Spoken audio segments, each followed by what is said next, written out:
So here we are in Nipomo, California, visiting Ron and Del Benson. Ronnie being one of the founders of the school with me and Howard Roberts, and we just want to take a minute and talk to Ron, get a little bit of the story about that, because it's a fascinating story. So Ron, how did you and I meet? Give me that one. You remember that? I did, yeah, I remember it really well. I needed a set of strings for my guitar. This was like, what, 1961. 61. Right in there. And I was driving down in North Hollywood. No, not North Hollywood. No, Reseda Boulevard. Yeah, Reseda Boulevard. Close. No, it wasn't Reseda. Pretty close. No. Yeah, Reseda is where the store was. Was that Reseda Boulevard? Yeah. It's okay. Well, you know, I'm getting old.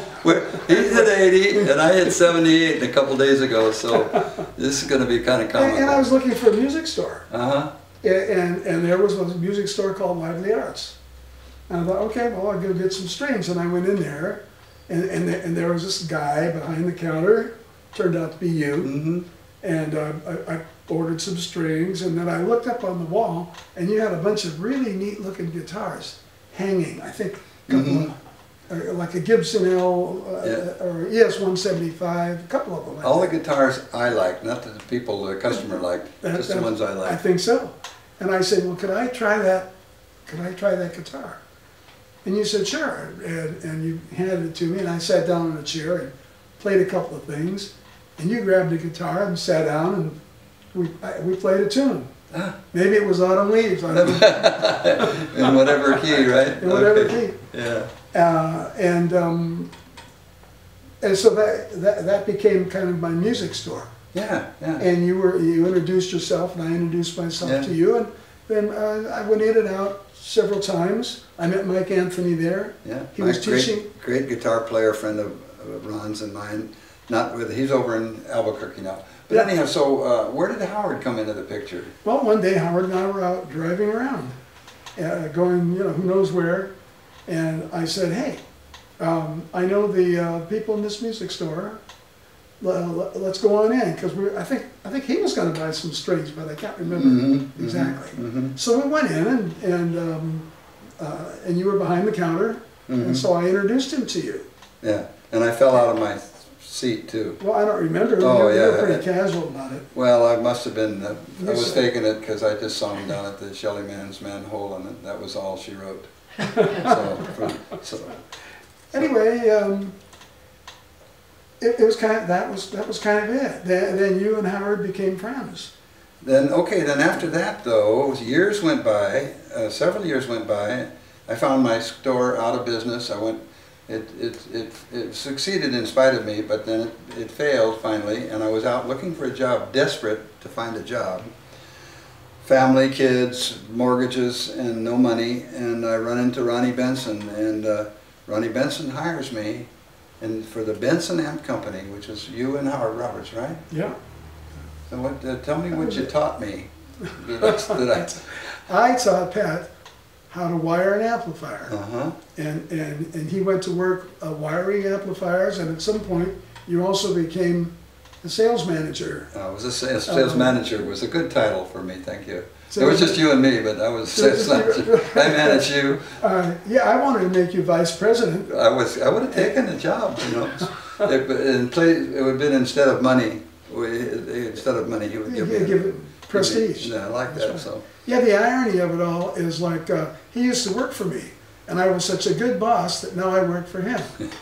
Yeah, years later, the school starts, and I'm still hanging with Ronnie Benson and Howard Roberts, and I asked Ron to come and join us, and ended up general manager of the school, ran the school for several years.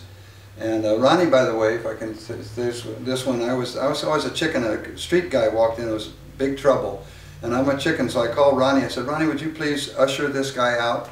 So I'm expecting Ronnie just to say, would you please step outside? No, Ronnie came up beside him, grabbed him with a chokehold on the neck, put his arm up behind his back, and threw him out on the Hollywood Boulevard. I said, okay, we got ourselves taken care of here. So sometimes I do things that, like, if I, on retrospect, I look back, I would never do that.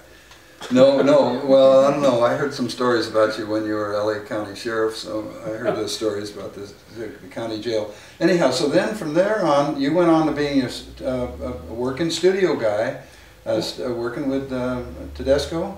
Yeah, well, I was doing that before I went to work for you at school.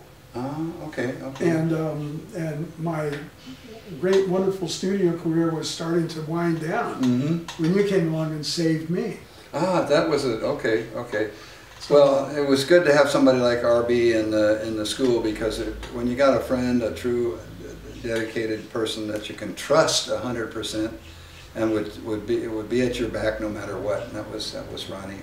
And from there on, Ron ran the school for years until we finally sold it. And tell them about my first amp I ever built, Joe's amp. Oh, well, Joe Pass bought an amp from us.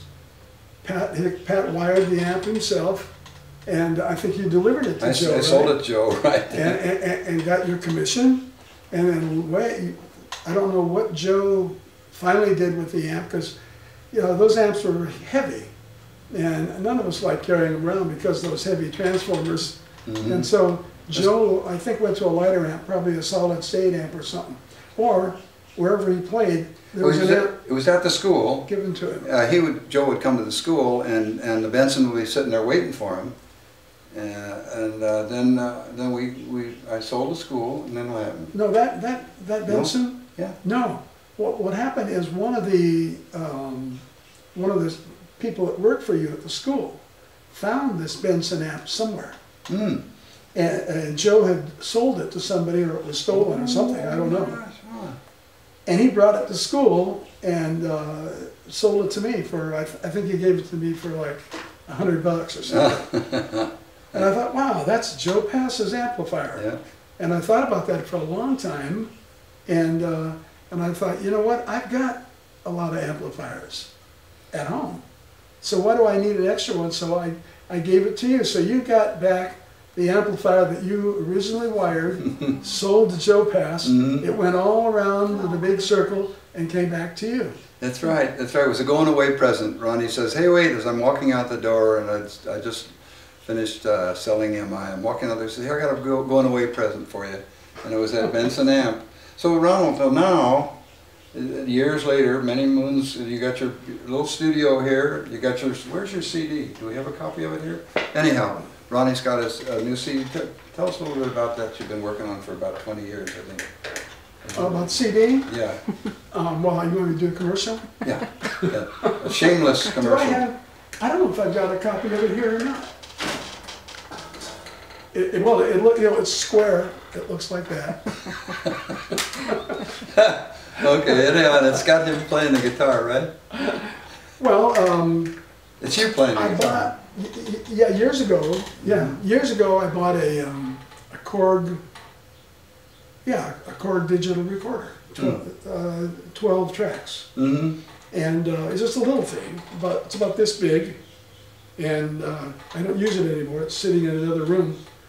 And I made my first album with that, and just a bunch of tunes that I like. And it was pretty rough, but I just made it to give to friends. And then after I had a heart bypass. When did I have that heart bypass? 7 years ago? Yeah, 7 years ago. Just before I got that, I started on a second album. And then after that, I finally got healed from that, which took a long time. I finished the second album, and it was pretty good for me, but still a little bit rough. So I decided to do a third album, and that's the one that I just gave to you today. So we go back from a ukulele hanging on the wall, where your music started at age 16 or so, to today, over 100, some 90 years later, you're still playing in your little studio and playing good. In fact, in a minute or two, Ron and I are going to play a couple tunes together and show what an incredible talent this man is. So I'll put a little pressure on you, Ron. So okay, that's it. A legend in my own mind.